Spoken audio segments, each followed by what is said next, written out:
Have you ever faced this weird problem? Some keyboard keys suddenly stop working, and then after a few minutes they magically start working again? No restart, no update, no repair. If yes, this video can save you money. This happened with me recently. The W key, S key, and some keys near Shift just stopped responding. And the worst part? I couldn't even type properly to explain the problem. But after waiting for a few minutes, everything started working again. So what is this? Software bug? Windows issue? Virus? Or keyboard damage? The answer will surprise you.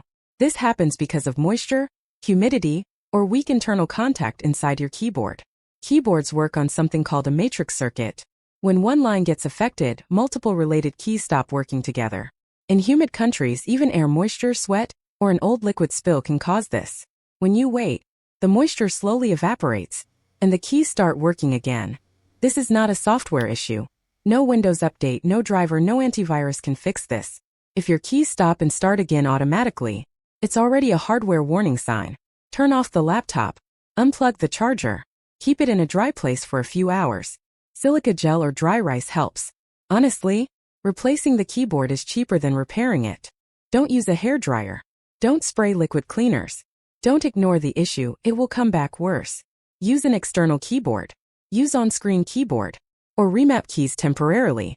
So if your keyboard keys stop working and magically start working after waiting, remember, your keyboard is asking for help.